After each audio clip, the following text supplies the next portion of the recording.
Tonight, Liftoff. We have a liftoff. we investigate the most extraordinary event of the 20th century. It's one small step for man, Man landing on the moon. one giant leap for mankind. But believe it or not, some people say it never happened. This whole thing was a fake. Decide for yourself as we explore the evidence, The Eagle has landed. analyze official government photos, What a ride, what a ride. examine the films, The flag flaps on the moon where there's no atmosphere. and hear the testimony of one former astronaut who's not afraid to speak his mind. NASA could have covered it up. Could the government have orchestrated the deception of the century? NASA could have pulled off the greatest hoax of all time. You be the judge. On Conspiracy Theory, did we land on the moon?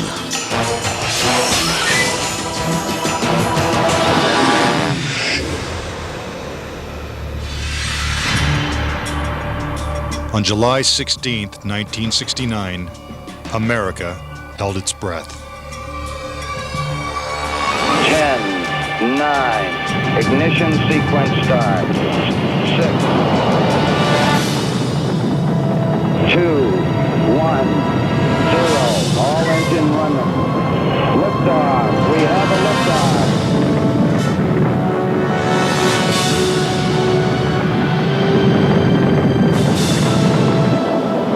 Apollo 11 blasted into space, beginning its 250,000-mile journey to the moon.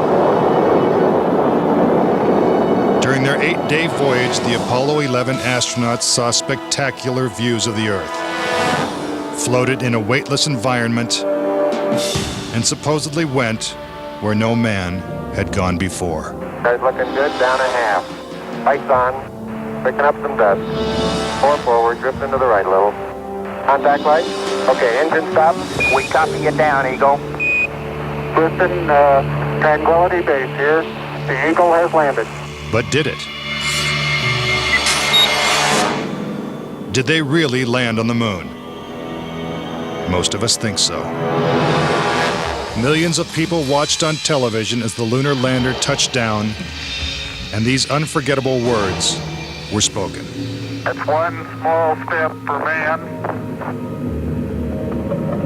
one giant leap for mankind. But even today, there are those who claim that believing in man's one small step requires one giant leap of faith.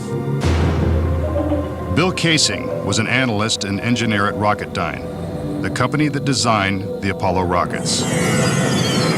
There were many problems that evolved during the 60s that led people to believe that we're never going to make it to the moon.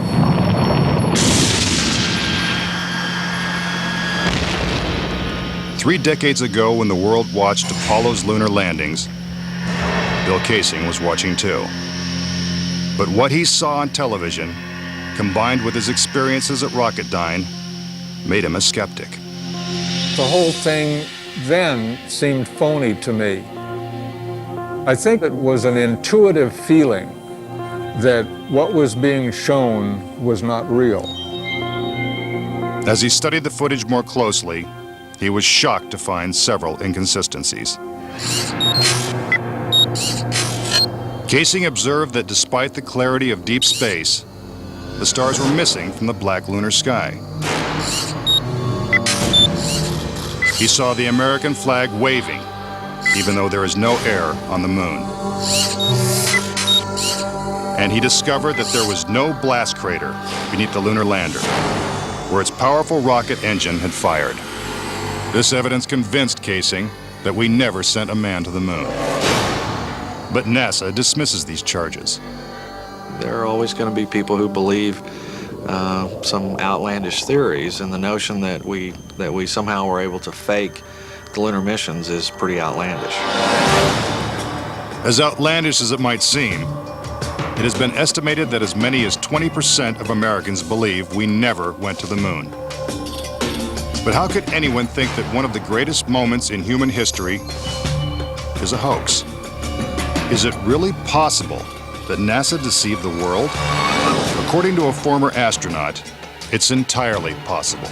Regarding the Apollo mission, I can't say 100% for sure whether these men walked on the moon. Brian O'Leary was a NASA astronaut in the 1960s and served as a science advisor during the Apollo moon missions. It's possible that NASA could have covered it up just in order to cut corners and to be the first to allegedly go to the moon.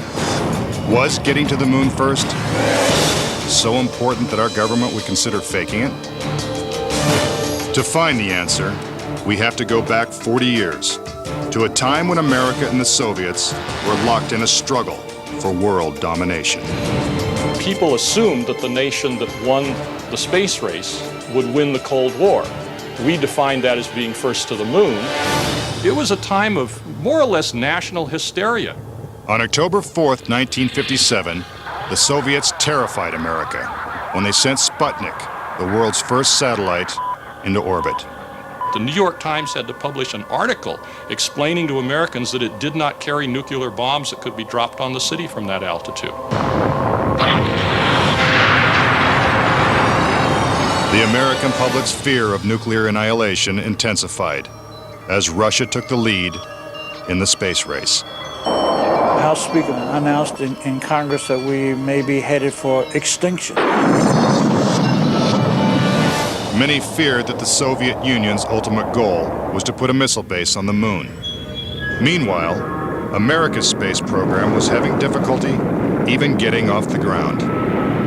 The chances of getting to the moon and returning safely to Earth were something like 0.0017%.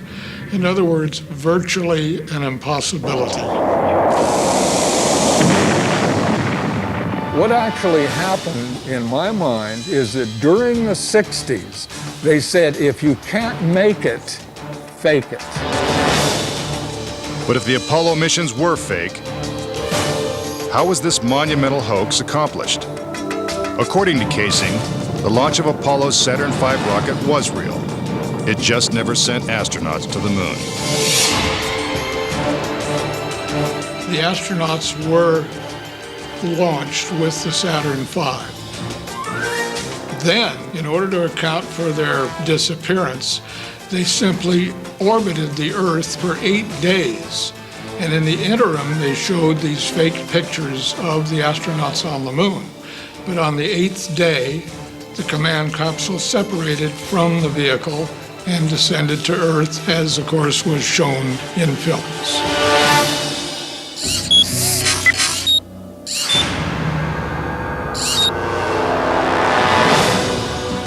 This theory inspired the 1978 movie Capricorn 1, in which the government attempts to fool the world by faking a mission to Mars. We do not claim this planet in the name of America. We claim it in the name of all the people of the planet Earth. The Apollo footage is strikingly similar to the scenes in Capricorn 1. Producer Paul Lazarus suggests that the film's plotline could be more fact than fiction. I believe, had they wanted to, that NASA could indeed have pulled off the greatest hoax of all time, never sent anyone to the moon, and recreated it in a television studio. And I believe it could have been done at that time. The technology was in place. The footing is solid. The surface seems powdery. Surface is fine and powdery. I can pick it up loosely with my toe. What we put up on the screen was our own simulated version of whatever we could do within a $4 million aid budget. But with NASA's $40 billion budget, Casing believes they had the resources to pull off a hoax if they couldn't make it to the moon. The reason I believe that NASA and the government faked the moon landing was basically it was technically impossible to do it. And they simply had to come up with some sort of alternative that they felt the public would believe. Casing theorizes that the lunar landings were actually filmed in Nevada's high desert, at the top secret military base known as Area 51. Area 51 is one of the most heavily guarded facilities in the United States. If you went in and tried to get some information, you could be shot and killed without any warning. Russian spy satellite photos of Area 51 reveal not only a series of hangars that resemble movie sound stages, but also barren moon-like areas which coincidentally are covered with craters. Compare this photo of a lunar crater allegedly taken from the moon's orbit by Apollo 10 with this satellite photo of a crater at Area 51. Even astronauts acknowledge the similarity of the terrain. It has a stark beauty all its own. It's like much of the high desert of the United States. Could billions of people really have been fooled into thinking the Nevada desert was the moon? Casing believes it's possible, and maybe the real reason Area 51 is so heavily guarded. This is a very secret base, and with good reason, because undoubtedly the moon sets are still there. And if they are, no one's getting a look at them anytime soon. Up next. Tranquility Base here. If the lunar module landed with 10,000 pounds of thrust, why is there no blast crater? Plus, was this footprint really made on the moon? And later, 10 astronauts die under strange circumstances. How far could the conspiracy reach? Find out when Conspiracy Theory returns.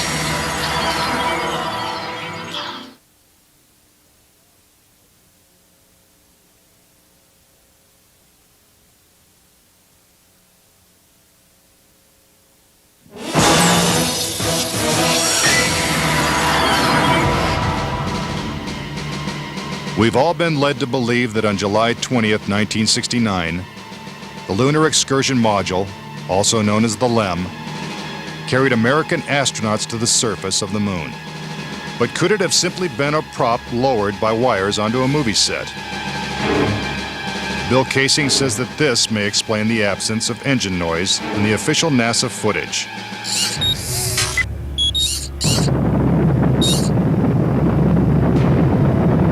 The noise level of a rocket engine is up into the 140, 150 decibel range. In other words, enormously loud. How would it be possible to hear astronauts' voices against the background of a running rocket engine? Picking up some dust. 30 feet, 2.5 down. Straight shadow. 4 forward, drifting to the right a little. Contact light. Okay, engine stop. Is this evidence that the footage is actually fake?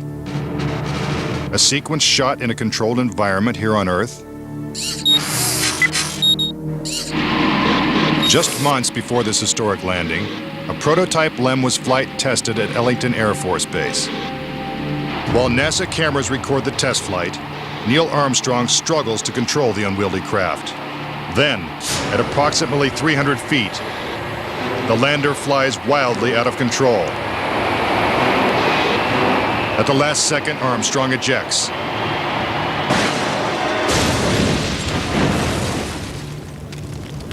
And floats to safety.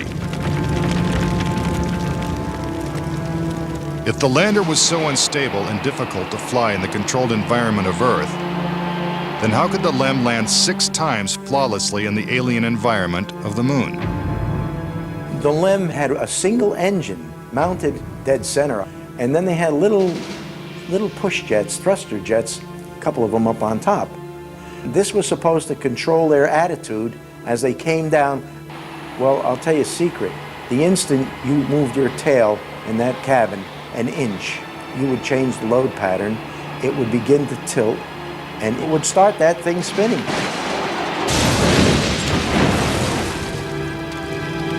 The arguments that have been arrayed on the side of those who believe that the lunar landings were a hoax are very elaborate, and they have to be to support a theory like this. In the end, there's one set of evidence that is irrefutable, and that is that there are footprints, boot prints, still on the lunar surface. But conspiracy theorists say that the footprints themselves are suspicious. The surface appears to be very fine-grained as you get close to it. It's almost like a powder. To have a powerful rocket engine blast the surface of the moon, blasting away all of the dust, and then find footprints surrounding the lunar lander, that to me would be an impossibility. Photo after photo reveals that the lunar surface surrounding the LEM is covered with footprints. But Casing says there's something even more difficult to explain. The fact that there's no blast crater under the LEM is one of the most conclusive pieces of evidence that I find supporting the hoax. In fact, no sign of a blast crater is visible for any of the 6 lunar landings. But LEM specialist Paul Fiel says he can explain why the lunar module left no crater when landing on the moon. The amount of thrust that you need coming out of the bottom of the descent engine is about 1,500, 2,000 pounds of thrust. And all that does is just push dust away. There's no burning or anything like that. Yet NASA's own scientific illustrations clearly depict a blast crater. Then there's one other point. If they had truly landed on the moon, this dust would have then descended on the lunar lander, on the foot pads, and we find not a trace of dust on the foot pads. When I discovered that alone, I said, no way am I looking at a lunar lander that landed on the moon. Could it be that the LEM was just a prop on a giant lunar movie set? When Armstrong said, that's one small step for man and one giant leap for mankind, the footprint that he made could have easily been made in Area 51. Casing points out that the LEM's departure from the lunar surface is even more suspicious. In the footage of the ascent stage going up, what you don't see is an exhaust plume coming out of the rocket engine nozzle. What a ride, what a ride. But what do we see? We see the ascent stage suddenly pop up without any exhaust plume whatsoever, as though it were jerked up by a cable. Is this evidence of a conspiracy? Was the government capable of such a massive cover-up? To propose that this was all faked and a hoax, they have to say that every piece of evidence, that every physical, scientific test that one could offer to support the reality of the lunar landings, they have to say that all of those are fake. I would say that my conviction that Apollo was a fake was really not according to one specific piece of evidence, but it was cumulative. This whole thing was a fake. Coming up. We're getting a picture on the TV. If there's no air on the moon, why is this American flag waving? Plus, could these official NASA photos have been doctored? All of the photographs were faked. And later, is it possible for humans to have survived the deadly radiation in deep space? When Conspiracy Theory continues.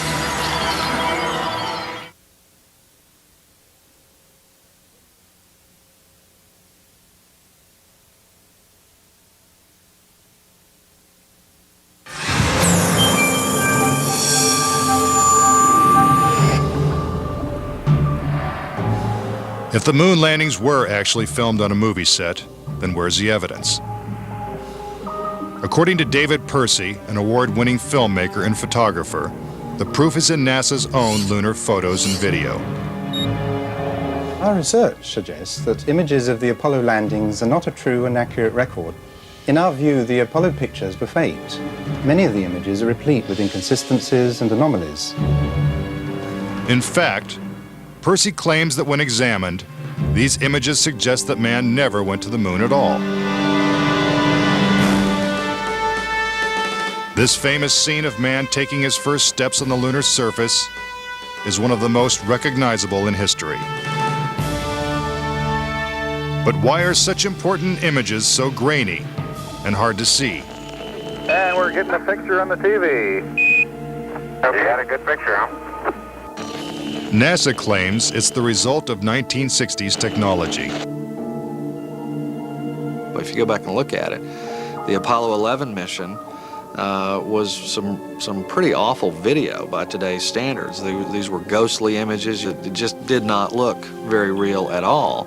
And that was a function of the transmitter at the time, the camera at the time that we had available to us to fly on Apollo 11. But investigative journalist Bart Sabrell believes that NASA intentionally made the images hard to see. NASA orchestrated the hoax in a very unique way through television.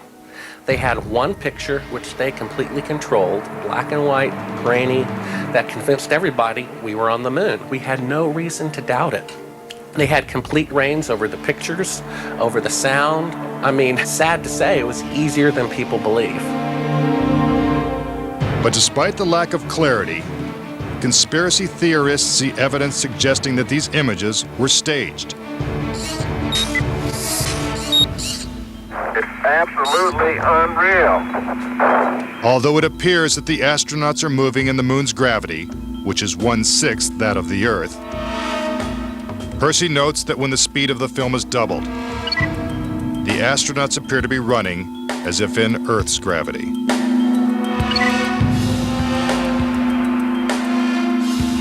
Also, when the footage of the lunar rover is doubled in speed, it looks as if it's driving here on Earth. But there's another reason some believe the Apollo missions were shot on Earth.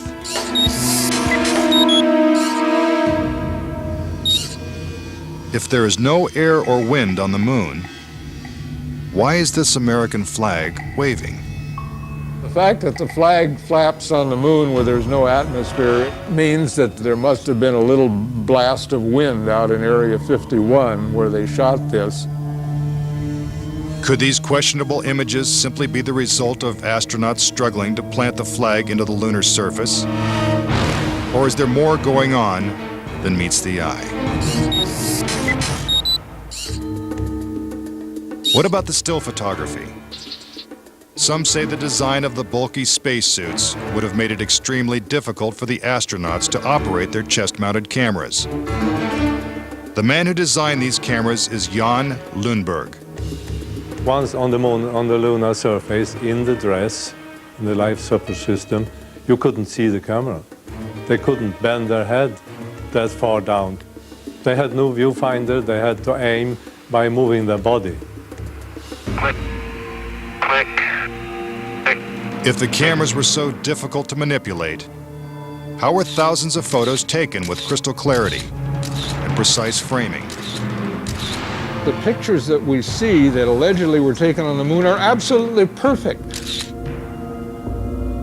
But with closer examination, Casing says flaws begin to emerge.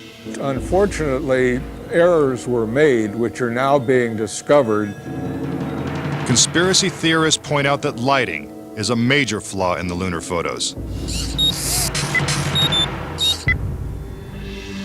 Case in point, on the moon, the astronauts' only source of light was the sun.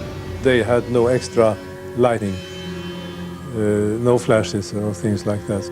Yet in this photograph from Apollo 14, the shadows are cast in different directions, suggesting multiple light sources. The shadows cast by the rocks in the foreground should have been east-west, like the LEM shadow. And in this photo from Apollo 17, again the shadows are pointing in different directions. Outside in sunlight, shadows always run parallel with one another. So the shadows will never intersect. Conspiracy theorists say it's not just the shadows that indicate the use of additional lights, but what has been photographed in the shadows. For example, here's an astronaut who descends into a huge shadow cast by the lunar module. Yet his entire body is still visible. How is it that he is not shrouded in darkness? Here's the same maneuver from another Apollo mission. Again, the astronaut is brightly lit in what is obviously dark shadow. And in this picture, the sun is directly behind the astronaut. His figure should be a silhouette. Yet even the smallest characteristics of his suit are recognizable. It seems like he's standing in the spotlight. And I can't explain that. That escapes me. Why? And finally, in this picture with the sun behind the lunar module, the front of the craft is clearly visible. The words United States are crisp and clear. How could these backlit pictures be so detailed? It's because there's more than one light source, which means they're not on the moon. But NASA simply dismisses these arguments. There are a number of claims that the pictures taken by Apollo astronauts were faked. And there are so many, it would be an exercise in futility to go off and try to answer all of those. But the questions continue. Why do some of these images shot at different times and different places appear to have identical backgrounds? These two photos seem to have the same mountain backdrop, yet the lunar module is only present in one of them. Seemingly impossible, since the LEM never moved and its base remained even after the mission. What a ride, what a ride. Some suggest the same artificial backdrop was used when shooting two entirely separate pictures. Background discrepancies are also apparent in the lunar video. The best evidence are some pictorial anomalies in the photographic record of the trip to the moon. There is one for Apollo 16 where the same shot, the same hill, appears in 2 different days. This tape was shot on what was reported to be the first of Apollo 16's lunar excursions. But it couldn't pick a better spot. And this video was from the next day at a different location. That is the most beautiful sight. NASA claims the second location was 2.5 miles away.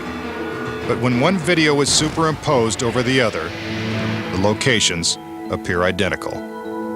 The conspiracy theorists see that as evidence that we didn't go to the moon, that it was staged, and the opposite point of view is that it's a case of bad editing. It's absolutely unreal. Conspiracy theorists claim that even closer examination of the photos suggest evidence of doctoring.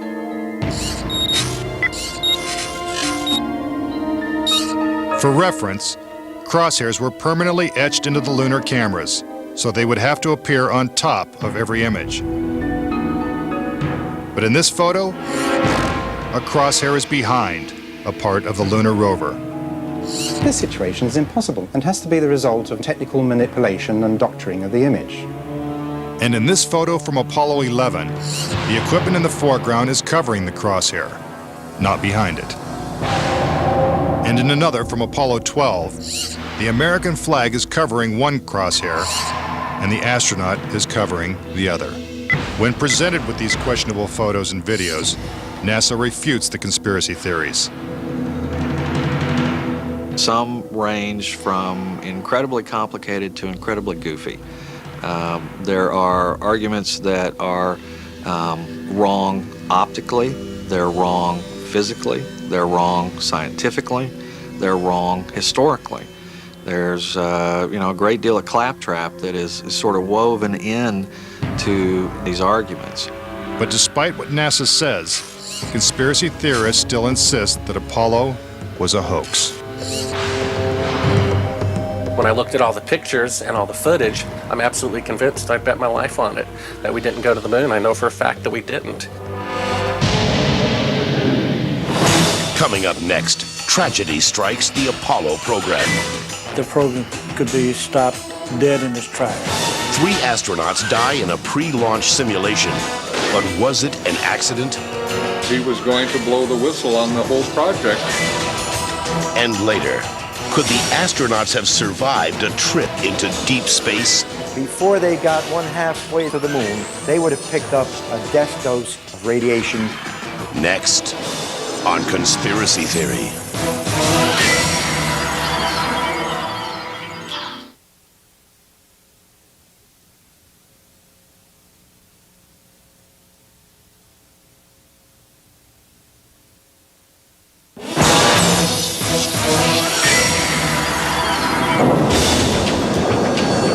If what conspiracy theorists say is true, how could NASA perpetrate such a widespread hoax? without someone from the inside blowing the whistle. Virgil Gus Grissom was selected as one of the original 7 astronauts. A family man and a veteran of several space flights, he was a national hero and was likely to be the first man to walk on the moon. But Grissom was also an outspoken critic of the space program and was quoted as saying, "Someone's going to get killed." Unfortunately, Grissom's worst fears were soon realized. On January 27, 1967, 2 years before the first moon landing, Grissom and his crew boarded the Apollo 1 capsule for a full-scale simulation. The problems began almost immediately. First, the capsule's communication systems failed. You copy? No, I didn't read you, Chuck, at all. I can't read you, Chuck. You want to try the phone? How do I get the moon? We can't talk between 3 buildings. I can't hear a thing you're saying. Suddenly, the capsule burst into flames with the astronauts sealed inside.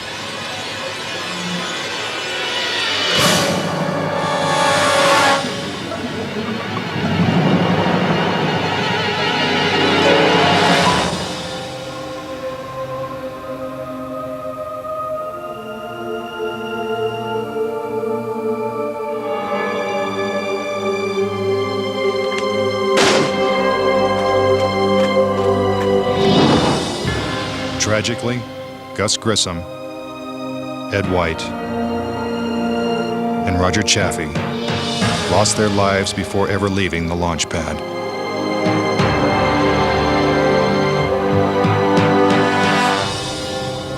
Gus Grissom's family believes the Apollo 1 fire was no accident.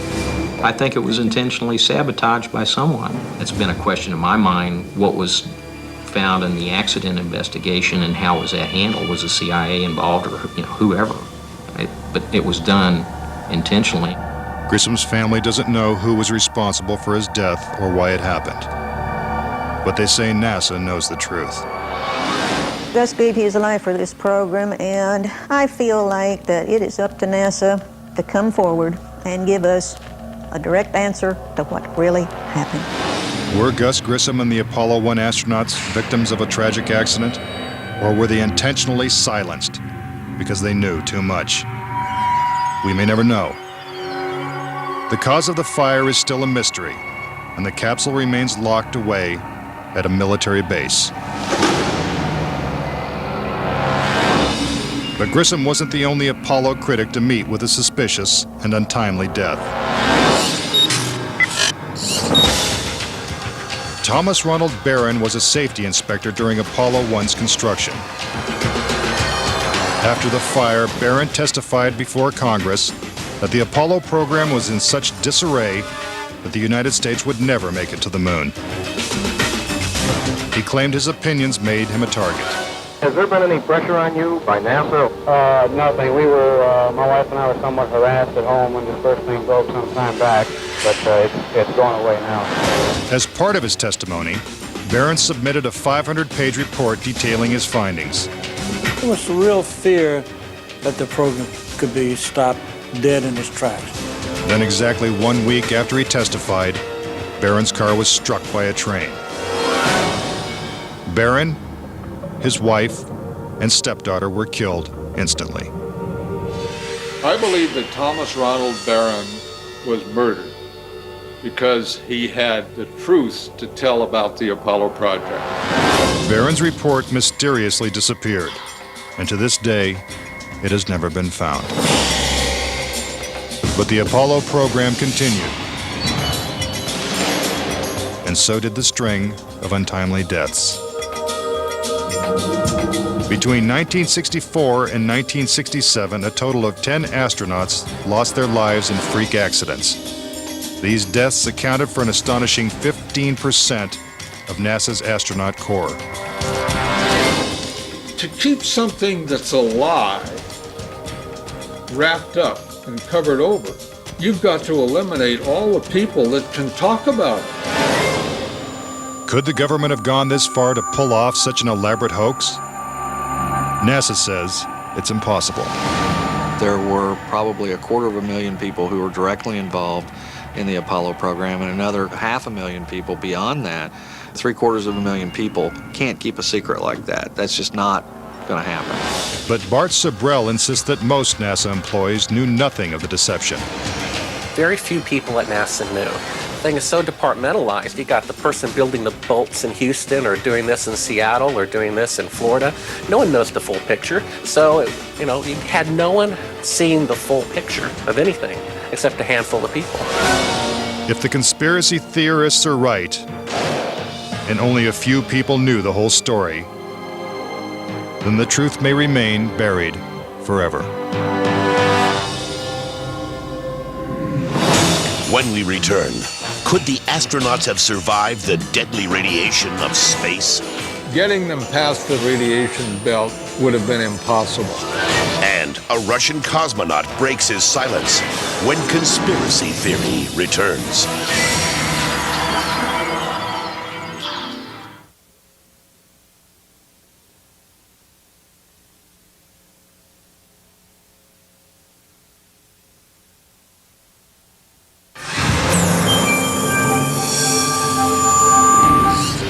Suspicious deaths, evidence of doctored photos, and flags waving in the airless vacuum of space are not the only reasons to doubt that we ever went to the moon.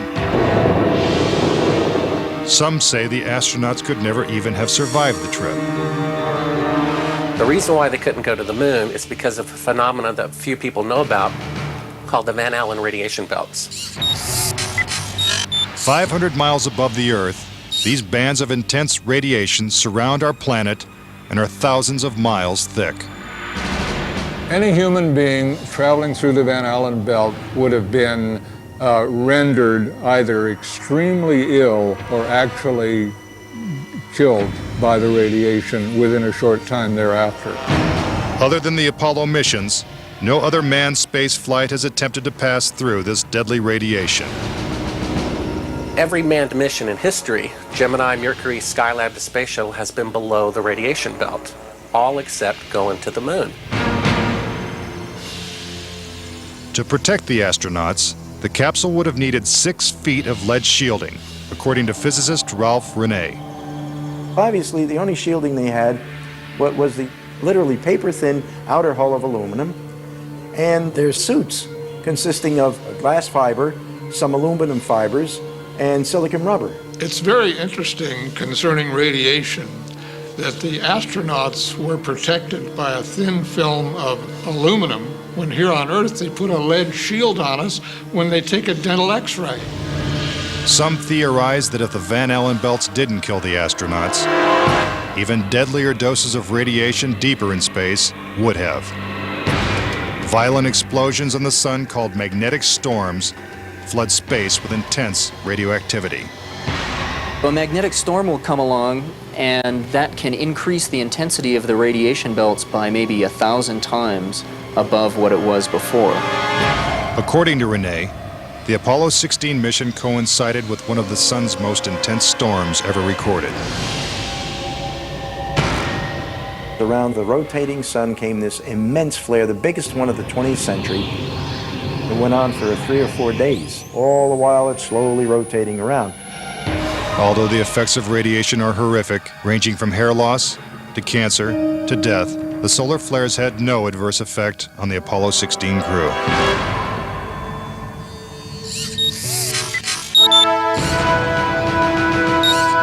NASA had another problem, and one is that the moon's surface is totally inhospitable to man. If you do it in the dark, and that includes any part of the shadow of the spacecraft itself, the temperatures go down to 250 degrees below zero. In the sun, the temperatures go up to 250 degrees above zero. Rene also theorizes that the astronauts' liquid-cooled spacesuits could not have provided sufficient protection from the intense heat and radiation. But NASA maintains that this hypothesis is wrong. The claim that the radiation on the lunar surface would have incapacitated or hurt the astronauts, it's equal parts bad science and a bad understanding of how we went about designing the equipment. The spacesuits that they wore were incredibly tough and very resilient to lots of different things. If those suits do what NASA says they can do, then I want to see them suit up a guy or two, put him into 3 Mile Island, the pit there that's still hot, and have them clean up the mess. But they can't and they don't. The fact remains that no Apollo astronaut has ever suffered a serious illness from a trip to the moon. Could this be because they never left the safety of Earth's atmosphere in the first place? This is the main reason why the Russians never really intended to send the men to the moon. Was it the fear of lethal radiation that caused the Russians to abandon their plans to go to the moon? According to one of their chief cosmonauts, it was certainly a factor. Of course, we were worried to go out into the unknown of space. Of course, we were fearful. We had no idea how a human would be affected by the radiation. We suspected that possibly the radiation could even penetrate through the craft itself. Are the deadly perils of space proof that NASA faked the Apollo missions? To this day, the Russians have never sent a man to the moon. And we have no plans to return. A final word when conspiracy theory continues.